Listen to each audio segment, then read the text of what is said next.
Health insurance എന്തിനാ, എനിക്ക് company cover ഉണ്ടല്ലോ, കമ്പനി എനിക്ക് 10 ലക്ഷം വരെ തരുന്നുണ്ട്, ഞാൻ റിട്ടയർ ചെയ്യുമ്പോൾ എടുത്താൽ പോരെ. ഈ ഫൈനാൻഷ്യൽ പ്ലാനിങ് ഉണ്ടല്ലോ, ഏറ്റവും വൃത്തിയായിട്ട് ചെയ്യുന്നത് who do you think it is? അതൊരു മാൻ ആണോ ഓരോ വുമൺ ആണോ? നമ്മൾ ഇപ്പോൾ നേരത്തെ അവിടെ സംസാരിക്കുമ്പോൾ you are talking about financial balance. ഈ ഫൈനാൻഷ്യൽ ബാലൻസ്ഡ്, അതായത് യു ആർ ഫൈനാൻഷ്യലി ബാലൻസ്ഡ് എന്നെങ്ങനെയാണ് മനസ്സിലാവുക? കാരണം ഫോർ എ മലയാളി, നോർമലി നമ്മൾ മലയാളികൾ വിചാരിക്കുന്ന I earn money, I spend it on my things, എനിക്ക് അങ്ങനെ പ്രത്യേകിച്ച് കടങ്ങളൊന്നുമില്ല, ലയബിലിറ്റീസ് ഇല്ല, അപ്പോൾ I am okay, doing well എന്നാണ്. അതാണ് നമ്മുടെ ഒരു മെന്റാലിറ്റി. ഐ എം ഓക്കെ, എനിക്ക് വേറെ പ്രശ്നങ്ങളൊന്നുമില്ല എന്ന്, ഐ എം ഹാൻഡ്ലിങ് തിങ്സ് എന്നാണ് പറയുക. In your words, what exactly is financial balancing? Okay, so ഇത് ഫസ്റ്റ് പാർട്ടാണ്. ഇൻ ഫൈനാൻഷ്യൽ ബാലൻസ് എനിക്കിപ്പോൾ മാനേജ് ചെയ്യാൻ പറ്റുന്നുണ്ടോ, ഒരു ഇൻകം വെച്ചിട്ട് എൻ്റെ ഇപ്പോഴത്തെ ലൈഫ് മാനേജ് ചെയ്യാൻ പറ്റുന്നുണ്ടോ, plus my life when I don't have an income, അപ്പോഴാണ് ബാലൻസ് ആവുന്നത്. Okay, right. So that's in simple words അങ്ങനെയാണ് ഞാൻ പറയുന്നത്. ഇൻകം ഉള്ളപ്പോൾ ഹാൻഡിൽ ചെയ്യാൻ പറ്റുന്നുണ്ടോ, പ്ലസ് ഇത് കഴിഞ്ഞ് ഇൻകം ഇല്ലാത്തൊരവസ്ഥ വന്നാൽ will you be able to handle it? Exactly. ഓ, അതാണ് financial balance.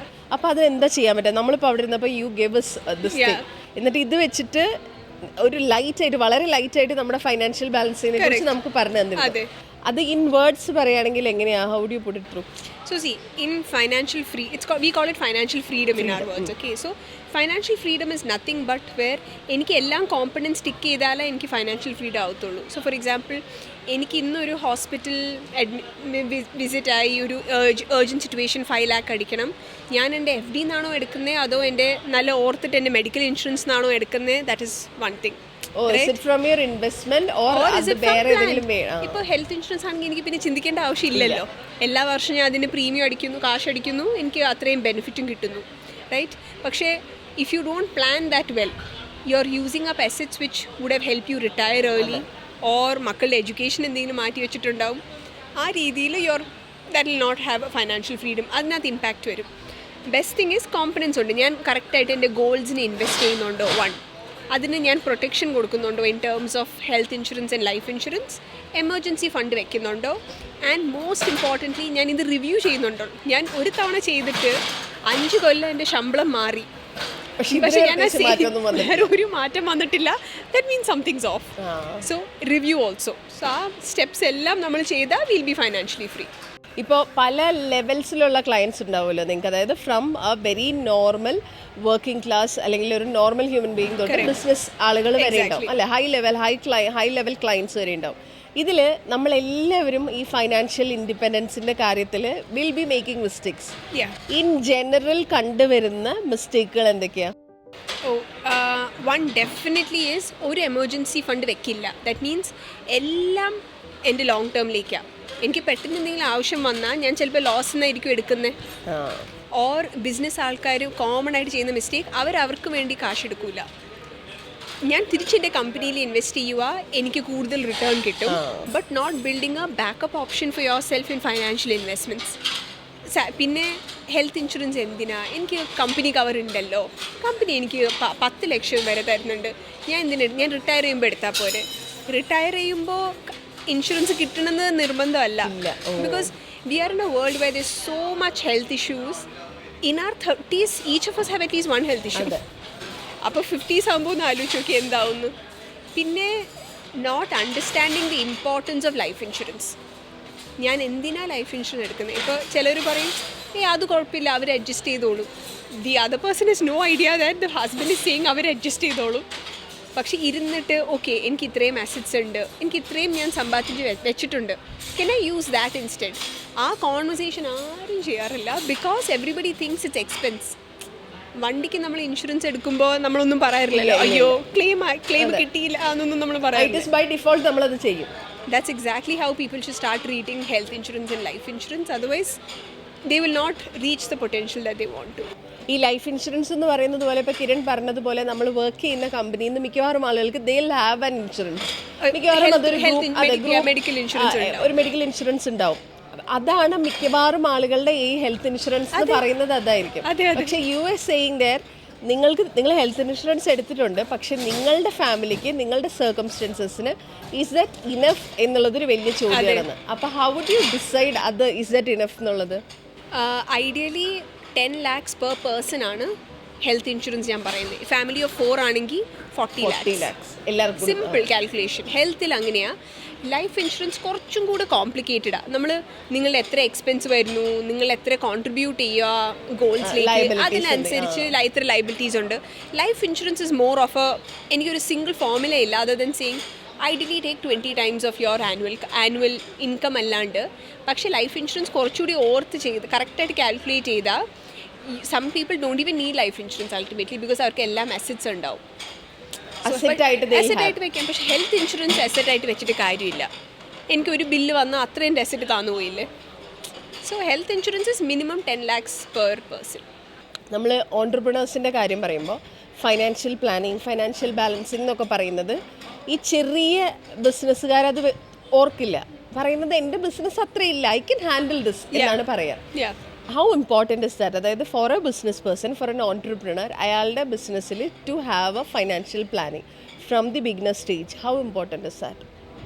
Very important because ഇപ്പോൾ ബിസിനസ്സിന് എന്തെങ്കിലും സംഭവിച്ചാൽ what is going to be your backup option, right? അതെൻ്റെ തലയിൽ നമ്മളെപ്പോഴും ഒരു ബിസിനസ് ഓണർ ആകുമ്പോൾ നമ്മളെപ്പോഴും പറയില്ലേ, ഓക്കെ ഇതായാൽ ഞാൻ ഇത് ചെയ്യും, പ്ലാൻ ബി എന്ന് എടുക്കും. പക്ഷേ ആരും ഫൈനാൻസിൽ ആ പ്ലാൻ ബി എടുക്കാറില്ല when it comes to their. ഇപ്പോൾ അവർ പറയാം, ഓക്കെ ഇപ്പോൾ എനിക്ക് കിട്ടുന്ന എൻ്റെ എല്ലാം എക്സ്പെൻസസ് മീറ്റ് ചെയ്യുന്നുണ്ട്, ഞാൻ എന്തിനാണ് വേറെ ബിസിനസ്സിന് വിഡ്രോ ചെയ്യുന്നത്?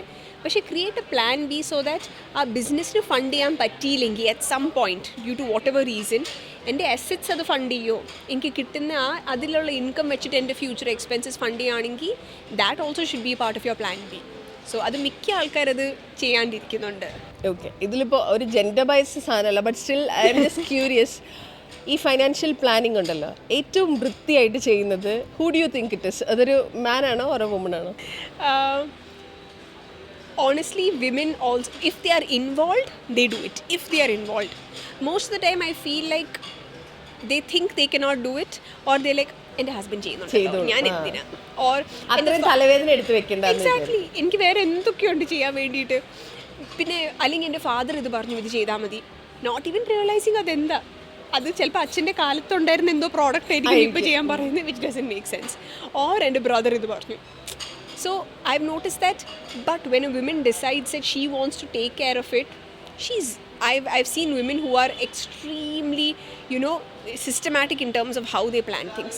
പക്ഷേ ആ ഒരു പുഷ് അവർക്ക് കൊടുക്കണം.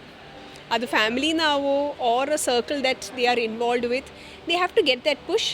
But otherwise obviously men are used to doing it. അവർക്ക് ഇഷ്ടമാണോ ഇഷ്ടമല്ലേ എന്നൊന്നുമല്ല, അവർക്ക് ചെയ്തേ പറ്റുമല്ലേ.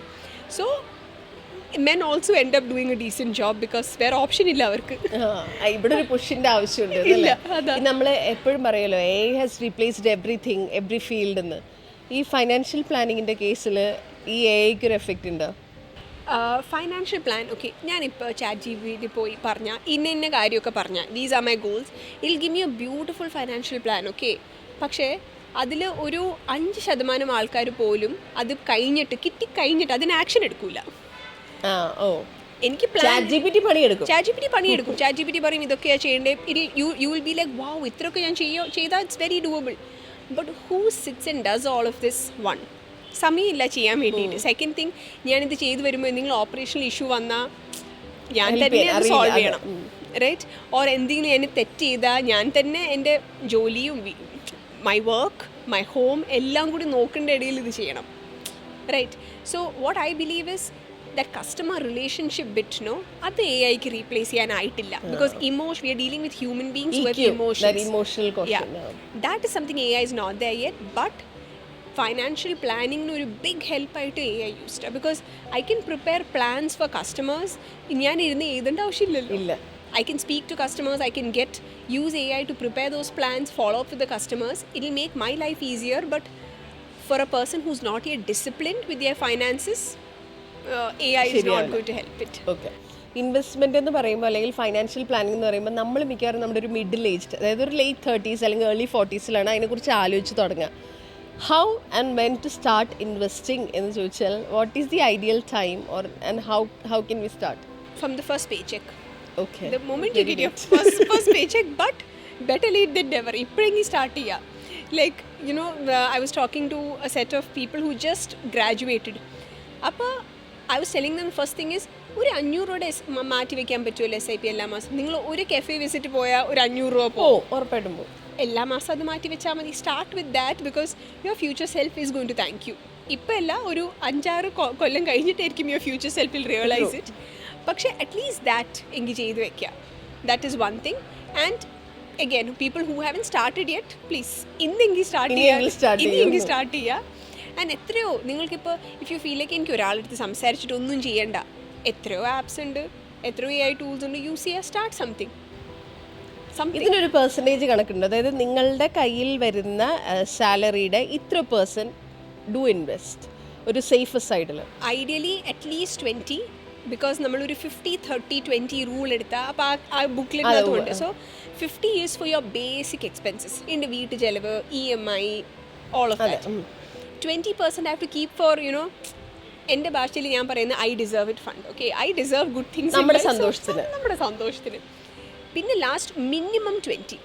If you are able to figure out ഈ 20 വെച്ചിട്ട് നിങ്ങളുടെ ഗോൾസ് മീറ്റ് ചെയ്യുന്നുണ്ടോ എന്ന് നോക്കണം, റൈറ്റ്?